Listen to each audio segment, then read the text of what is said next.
وعلیکم السلام ورحمۃ اللہ۔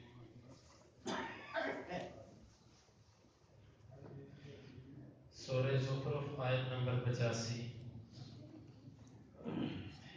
اعوذ باللہ السمیع العلیم من الشیطان الرجیم من همزه ونفخه ونفثه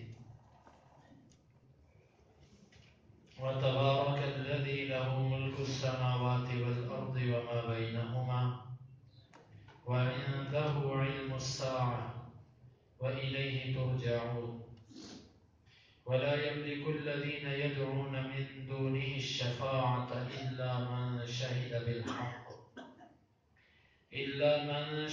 بالحق وهم يعلمون ولئن سألتهم من خلقهم ليقولن الله فأنى يؤفكون وقيله يا رب إن هؤلاء قوم لا يؤمنون فاصفح عنهم وقل سلام فسوف يعلمون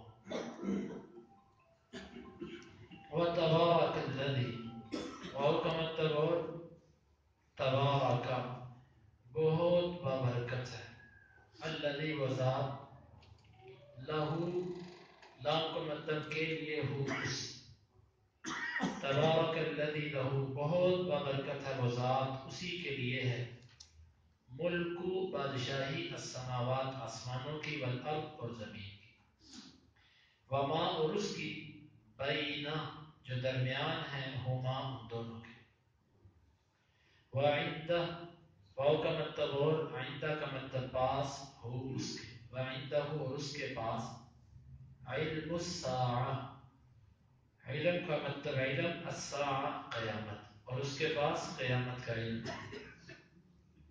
وَإِلَيْهِ واو کا مطلب اور، الہ اس کا مطلب کی طرف، ہی اس، وَإِلَيْهِ اور اس ہی کی طرف، ترجعون تم لوٹائے جاؤ گے، وَلَا يَمْلِكُ واو کا مطلب اور، لا نہیں، یملک مالک، الذین وہ لوگ، یدعون جو پکارتے ہیں، من سے، دونی سوا ہی اس کے، یدعون من دونی وہ پکارتے ہیں اس کے علاوہ کو یا اس کے علاوہ سے، الشفاعت سفارش کے مالک نہیں ہے، الا مگر من ہو، شاہدہ جس نے گواہی دی، با کا مطلب ساتھ، الحق حق مگر وہ جس نے گواہی دی حق کے ساتھ، وہم اور وہ یعلمون علم رکھتے ہیں، وَلَئِن واو کا مطلب اور، لام کا مطلب البتہ، ان کا مطلب وَلَئِن اور البتہ اگر، سألتا تو سوال کرے ہم ان سے، من کس نے، خلق پیدا کیا ہم ان کو، وَلَئِن سَأَلْتَهُمْ مَنْ خَلَقَهُمْ اور اگر تم سے سوال کرے کس نے ان کو پیدا کیا، لَيَقُولُنَّ البتہ، نام کا مطلب البتہ، یقولن وہ ضرور بالضرور کہیں گے، اللہ اللہ نے، فَأَنَّا فا کا مطلب پس، اَنَّا کہاں، یؤفکون وہ پھیرے جاتے ہیں، وَقِیلِهِ واو کا مطلب اور، قیلی کہنے کی، ہی اس کے، وقیلی اور اس کے کہنے کی قسم، واو کا مطلب قسم، قیلی کہنے کی، ہی اس کے، وقیلی اور قسم ہے اس کے کہنے کی، یا ربی یا کا مطلب ہے ربی رب، ان بے شک ہؤلاء یہ، قوم قوم ہے، لا یؤمنون وہ ایمان نہیں لاتے، اور اس کے یہ کہنے کی قسم کہ میرے رب بے شک یہ وہ قوم ہے جو ایمان نہیں لاتی، فاصفح فا کا مطلب پس، اصفح درگزر کیجئے، عنہم عن کا مطلب سے، ہم ان، فاصفح عنہم آپ درگزر کیجئے ان سے، وقل اور آپ کہیے، سلام سلام، فسوف فا کا مطلب بس، سوف ان قریب، یعلمون وہ جان لیں گے، وتبارک الذی لہ ملک السماوات والارض وما بینہما اور بہت ببرکت ہے وہ ذات کہ جس کے لیے زمین و آسمان کی بادشاہت ہے اور اس کی جو ان دونوں کے درمیان ہے، وعنده علم الساعة وإليه ترجعون، اور اسی کے پاس ہے قیامت کا علم اور اسی کی طرف تم لوٹائے جاؤ گے. ولا يملك الذين يدعون من دونه الشفاعة، اور نہیں ہے مالک وہ لوگ جن کو یہ اس کے سوا پکارتے ہیں سفارش کے، وہ سفارش کے مالک نہیں ہیں. الا مگر وہ شاہد بالحق جس نے حق کے ساتھ گواہی دی، وهم يعلمون اور وہ علم بھی رکھتے تھے. وَلَئِن سَأَلْتَهُم مَّنْ خَلَقَهُم، اور البتہ اگر تم ان سے سوال کرے کہ کس نے ان کو پیدا کیا، لَيَقُولُنَّ اللَّهُ، البتہ وہ ضرور بالضرور کہیں گے اللہ نے. فَأَنَّىٰ يُؤْفَكُونَ، بس کہاں وہ پھیرے جاتے ہیں، کہاں وہ بہکائے جاتے ہیں. وَقِيلِهِ، اور اس رسول کے یہ کہنے کی قسم، یا ربی اے میرے رب، إِنَّ هَٰؤُلَاءِ قَوْمٌ لَا يُؤْمِنُونَ، بے شک یہ وہ قوم ہے جو ایمان نہیں لاتی. فَاصْفَحْ عَنْهُمْ وَقُلْ سَلَامٌ، آپ ان سے منہ موڑیے اور ان کو سلام کہیے. فَسَوْفَ يَعْلَمُونَ، پس ان قریب ہو جائیں گے.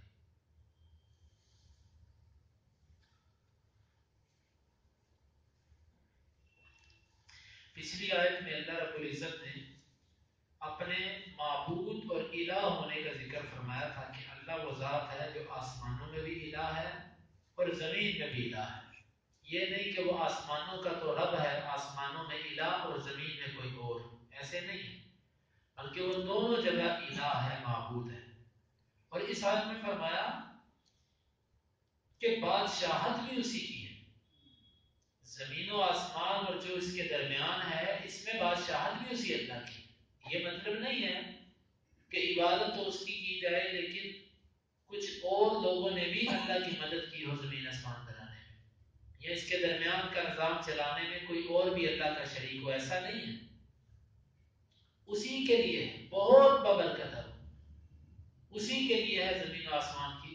وَعِندَهُ عِلْمُ السَّاعَةِ، اور قیامت کا علم بھی صرف اسی کے پاس ہے. اللہ نے کسی کو نہیں دیا علم قیامت کا. حدیث جبریل مشہور حدیث ہے کہ جس میں جبریل امین اللہ کے نبی صلی اللہ علیہ وسلم کے پاس ایک بدوی کی شکل، ایک عامی بندے کی شکل میں آئے اور آ کر آپ سے 5 سوالات کیے، اور ان میں سے ایک یہ تھا اخبرنی عن الساعہ، مجھے قیامت کے بارے میں خبر دیجئے کہ کب ہے. آپ نے فرمایا مل مسئول عنہا بأعلم من السائل، سوال کیے جانے والے کو سوال کرنے والے سے زیادہ پتہ نہیں، جتنا تمہیں پتا اتنا ہی مجھے پتا. کیا مطلب؟ تجھے بھی پتا کہ قیامت کا علم صرف اللہ کے پاس ہے، اور مجھے بھی پتا کہ قیامت کا علم صرف اللہ کے پاس ہے، اس نے یہ علم کسی کو نہیں دیا. وَإِلَيْهِ تُرْجَعُونَ، اور اسی کی طرف تم لوٹائے جاؤ گے، مر کے تم نے اس اللہ کے سامنے پیش ہونا ہے. یہ بات کہنے کا آپ دوسرے لفظوں میں یوں سمجھ لیجیے کہ ڈرانے کا ایک انداز ہے کہ اگر تم اللہ کی عبادت نہیں کرو گے، اس کو مالک نہیں مانو گے، تو جانا تو تم نے اسی کے پاس ہے، اس سے بچ تو سکتے نہیں تم. وَلَا يَمْلِكُ الَّذِينَ يَدْعُونَ مِن دُونِهِ الشَّفَاعَةَ، اور جن کو یہ اللہ کے سوا پکارتے ہیں وہ سفارش کے مالک نہیں. پچھلی آیت میں فرمایا تھا کہ وہ زمین و آسمان اور جو ان دونوں کے درمیان ہے اس میں کسی چیز کے وہ مالک نہیں ہے، حقیقی مالک اللہ ہی. اور اب فرمایا کہ وہ سفارش کے بھی مالک نہیں. تم شاید سمجھتے ہو کہ وہ ہماری اللہ کے یہاں سفارش کریں گے، وہ اس کے بھی مالک نہیں ہے، اس کا بھی ان کو اختیار نہیں ہے. الا من شہد بالحق، اس کے دو مطلب. ایک تو اس کا مطلب یہ ہے کہ جن کو تم اللہ کے سوا پکارتے ہو ان میں سے وہ جس نے حق کے ساتھ گواہی دی ہو اور علم بھی رکھتا ہو، وہ اللہ کے حکم سے سفارش کر سکے گا. جن کو تم اللہ کے سوا پکارتے ہو وہ سفارش کے مالک نہیں ہیں، ہاں وہ مالک ہیں اللہ کی مرضی سے کہ جنہوں نے حق کی گواہی دی اور علم رکھا. مطلب عیسیٰ علیہ السلام، عیسائی عیسیٰ علیہ السلام کو پکارتے ہیں، حالانکہ انہوں نے تو نہیں کہا، لیکن اب عیسیٰ کو بھی پکارا جاتا ہے. عیسیٰ سفارش کے مالک تو ہوں گے اللہ کے حکم سے، لیکن من شاہد بالحق میں آتے ہیں. اور اسی طرح فرشتے، ان کو بھی مشرکین پکارا کرتے تھے. تو اس کا یہ مطلب نہیں کہ فرشتے سفارش نہیں کر سکیں گے، وہ کریں گے کیونکہ وہ حق والے لوگ تھے. من شاہد بالحق، انہوں نے یہ گواہی دی تھی کہ اللہ کے سوا کوئی عبادت کے لائق نہیں. اور اسی طرح عزیر علیہ السلام، ان کی عبادت ہوتی ہے، انہوں نے بھی گواہی دی ہے کہ اللہ کے سوا کوئی عبادت کے لائق نہیں ہے. تو یہ من شاہد بالحق کا ایک مطلب یہ ہے کہ ان کے وہ معبود جو اللہ کے نیک بندے ہیں، انہوں نے ان کو منع کیا تھا، انہوں نے خود بخود ان کو اپنا معبود بنا لیا. وہ سفارش کے مالک ہوں گے اللہ کی مرضی سے جب اللہ چاہے گا. لیکن ان کے وہ معبود جو جھوٹے ہیں یا جو خود اپنی عبادت کروانا چاہتے تھے، یا وہ بت یا وہ مورتیاں یا وہ درخت یا وہ فال، جو چیزیں انہوں نے نکال رکھی ہیں، ان میں کوئی بھی سفارش کا مالک نہیں ہے. ایک اس کی تفسیر یہ ہے. دوسری تفسیر اس کی یوں کی جاتی ہے کہ جن کو تم اللہ کے سوا پکارتے ہو وہ نہیں سفارش کر سکتے مگر اسی کی کہ جس نے حق کی گواہی دی ہوئی ہے. یعنی سفارش اس کے حق میں کر سکیں گے جس نے حق کی گواہی دی ہے. وَهُمْ يَعْلَمُونَ، مطلب مسلمان. وَهُمْ يَعْلَمُونَ، اور صرف حق کی گواہی کافی نہیں ہے بلکہ اس کے ساتھ ساتھ ان کے پاس اس کا علم ہو. علم مطلب اس کے تقاضے انہوں نے پورے کیے.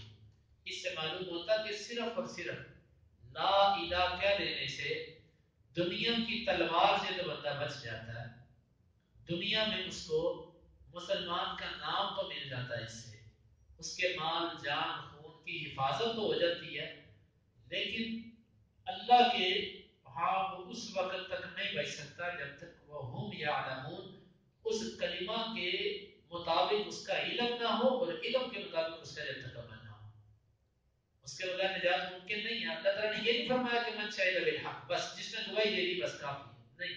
وَهُمْ يَعْلَمُونَ، اور وہ جانتے بھی، علم بھی ہو کہ میں کیا کہہ رہا ہوں. یہ نہیں کہ صرف لا الہ یاد کر دیا، اس کے تقاضوں کا پتہ ہی نہیں، اس کے معنی مطلب مفہوم کا پتہ ہی نہیں. یہ چیز ساتھ ہونی چاہیے. وَلَئِن سَأَلْتَهُم مَّنْ خَلَقَهُم، اور اب مشرکین کی تضاد بیان کی جا رہی ہے کہ ان کا قول و فعل کا تضاد دیکھو. اگر آپ ان سے پوچھو کہ تمہیں پیدا کس نے کیا، تو یہ ضرور بھی ضرور کہیں گے اللہ. دیکھو یہ بھی قرآن کا ایک معجزہ ہے. قرآن نے ان سے کہا کہ پوچھو ان سے کہ تمہیں پیدا کس نے کیا. قرآن نے پہلے جواب دے دیا کہ کہیں گے اللہ. مشرکین اس قرآن کو غلط ثابت کرنا چاہتے تھے، لیکن ان میں اتنی جرت نہیں تھی کہ قرآن کی کئی ہوئی بات کی خلاف ورزی کرتے. وہ یہ نہیں کہہ سکتے تھے ہمیں کسی اور نے پیدا کیا. قرآن نے پہلے کہہ دیا یہ نہیں کہہ سکتے. حالانکہ کوئی ویسے ضد کے طور پر ہی کہہ دیتا نہیں. قرآن کی کئی بات کی خلاف ورزی غلط چیز ثابت نہیں ہو سکتی. اگر آپ ان سے پوچھیں کہ کسی نے پیدا کیا تمہیں، تو یہ ضرور بھی ضرور کہے کہ اللہ نے. فَأَنَّا يُؤْفَكُونَ، پھر کہاں وہ بہکائے جاتے ہیں. کیا مطلب؟ جب تمہیں یہ پتا ہے کہ ہمیں پیدا کرنے والا اللہ ہے، پھر عبادت کسی اور کی کیوں کرتے ہو؟ کسی اور کے پیچھے کیوں جاتے ہو؟ پھر جس نے پیدا کیا اس کی عبادت کرو. پیدا تمہیں اللہ نے کیا، عبادت تم کسی اور کی کرتے ہو. کیا تم کس طرح بہکے جا رہے ہو؟ کیوں تمہاری عقل بند ہے یا بہکائے جاتے ہو؟ حدیث کے اندر آتا ہے کہ اللہ رب العزت فرماتے ہیں کہ میں نے اپنے سارے کے سارے بندوں کو سیدھے راستے پر پیدا کیا، اور کچھ چیزیں میں نے حلال کی کچھ حرام کی. فرمایا کہ پھر شیطان آیا، شیطان نے ان بندوں کو سیدھے راستے سے پھیر دیا. تو یہ اس آیت میں اللہ رب العزت نے یؤفکون کا لفظ استعمال کیا، مطلب شیطان ہی ان کو چلاتا ہے. ہر سیدھے راستے سے انسان کو پھیرنے والا شیطان ہے. وقیلہ، یہ واو قسمیہ ہے، اس کا معنی کیا جاتا ہے قسم ہے اس کے کہنے کی. کس کے کہنے کی؟ رسول کے کہنے کی. رسول کے یہ بات کہنے کی قسم. کون سی بات؟ یا ربی، اے میرے رب. رسول کے اس کلمے کی قسم. ایک اس کا معنی یہ ہے ان هؤلاء قوم لا يؤمنون، یہ جواب ہے اس کا کہ یہ ایسی قوم ہے جو ایمان نہیں لانے والے. رسول کے یہ کہنے کی قسم یا ربی، یہ لوگ مومن ہونے والے نہیں ہیں. یعنی کہ اللہ نے اپنے نبی کو اس کے یا ربی کہنے کی قسم کھا کر کہا کہ یہ لوگ مومن نہیں ہوں گے، اور اس کے رسول کے یہ کلمہ کہنے کی قسم یا ربی، یہ لوگ مومن ہونے والے نہیں۔ یہ ہے اس کا ایک مطلب، اور اس کے اور مطلب بھی مفسرین نے بیان کیے ہیں۔ وَقِيلِهِ یا ربی ان هؤلاء قوم لا يؤمنون، اس رسول کے یہ پورا کلمہ کہنے کی قسم کہ یا ربی ان هؤلاء قوم لا يؤمنون، اس کے یہ کلمہ کہنے کی قسم۔ پھر اس کا جواب قسم کیا بنے گا کہ اللہ رب العزت نے اس کا جواب قسم پھر معصوم مانا جائے گا کہ اللہ تعالیٰ ضرور بھی ضرور اپنے رسول کی مدد فرمائیں گے۔ وَقِيلِهِ یا ربی ان هؤلاء قوم لا يؤمنون، اور بھی اس کے مطلب بیان کیے گئے ہیں، لیکن یہ دو مطلب آسان ہیں۔ فَاصْفَحْ عَنْهُمْ، اب نبی صلی اللہ علیہ وسلم کو تسلی کہ آپ ان سے درگزر کرو، منہ موڑ دو ان سے۔ وَقُلْ سلام، اور ان کو سلام کو۔ اس سلام سے وہ سلام مراد نہیں ہے کہ جو کسی کو دعا کے طور پر سلامتی کے طور پر کہا جاتا ہے کہ تم پر اللہ کی سلامتی ہو، وہ سلام مراد نہیں، بلکہ اس کو دوسرے لفظوں میں یوں سمجھے جیسے ہم اپنی پنجابی میں کہتے ہیں سات سلام، وہ جا تجھے سات سلام، مطلب جان چھڑانے کے لیے جا میری جان چھوڑ، یہ وہ ہے۔ وَقُلْ سلام، یہ مطلب نہیں کہ آپ ان کو سلامتی والا کلمہ کہو، ان کو دعا دو، وہ تو کافر ہیں، تو کافر کو سلام کیسے کہا جا سکتا ہے؟ اس سے مراد ہے جس طرح کے دوسرے مقام پہ اللہ تعالیٰ نے فرمایا وَإِذَا خَاطَبَهُمُ الْجَاهِلُونَ قَالُوا سَلَامًا، جب وہ جاہلوں سے مخاطب ہوتے تو انہیں سلام کہہ دیتے ہیں۔ سلام کا مطلب جان چھوڑو، تو یہاں پر بھی آپ درگزر کرو اور ان سے کو جان چھوڑو۔ فَسَوْفَ يَعْلَمُونَ، بس ان قریب یہ جان لیں گے، اپنے اس کفر کو، اپنے اس سرکشی کو ان قریب یہ جان لیں گے۔ تو ان آیات میں اللہ رب العزت نے اپنی توحید کو بیان کیا اور سفارش کے بارے میں فرمایا کہ کوئی سفارش کا مالک نہیں ہے مگر جس نے حق کی گواہی دی، اور اللہ جس کو چاہے گا وہی سفارش کر سکے گا۔ اللہ تعالیٰ سے دعا ہے کہ اللہ تعالیٰ ہمیں اس پر عمل کی توفیق عطا فرمائے۔ وَتَبَارَكَ الَّذِي، اور بہت بابرکت ہے وہ ذات، لَهُ مُلْكُ السَّمَاوَاتِ وَالْأَرْضِ، اسی کے لیے ہے زمین و آسمان کی بادشاہی، وَمَا بَيْنَهُمَا، اور اس کی جو ان دونوں کے درمیان ہے، وَعِندَهُ عِلْمُ السَّاعَةِ، اور اسی کے پاس ہے قیامت کا علم، وَإِلَيْهِ تُرْجَعُونَ، اور اسی کی طرف تم لوٹائے جاؤ گے۔ وَلَا يَمْلِكُ الَّذِينَ يَدْعُونَ مِن دُونِهِ، اور نہیں ہے مالک وہ لوگ جن کو وہ پکارتے ہیں اللہ کے سوا، سفارش کے، إِلَّا مَنْ شَهِدَ بِالْحَقِّ، مگر وہ جس نے گواہی دی حق کی، وَهُمْ يَعْلَمُونَ، اور وہ جانتے ہیں۔ وَلَئِنْ سَأَلْتَهُمْ، اور اگر تو ان سے سوال کرے، مَنْ خَلَقَهُمْ، کس نے پیدا کیا ان کو، لَيَقُولُنَّ اللَّهُ، البتہ وہ ضرور بالضرور کہیں گے اللہ نے۔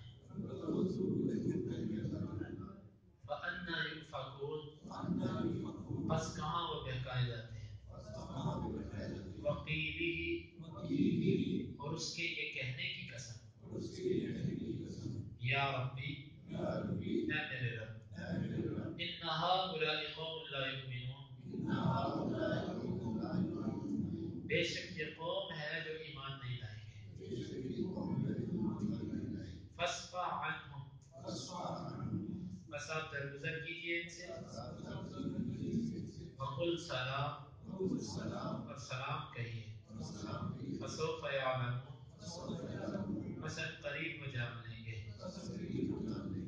اللهم انفعنا بما علمتنا وعلمنا ما ينفعنا وزدنا علما، اللهم اقسم لنا من خشيتك ما تحول به بيننا وبين معصيتك، ومن طاعتك ما تبلغنا به جنتك، ومن اليقين ما تهون به علينا مصائب الدنيا، متعنا اللهم بأسماعنا وأبصارنا وقواتنا أبدا ما أحييتنا واجعله الوارث منا واجعل ثأرنا على من ظلمنا ولا تجعل مصيبتنا في ديننا ولا تجعل الدنيا أكبر همنا ولا مبلغ علمنا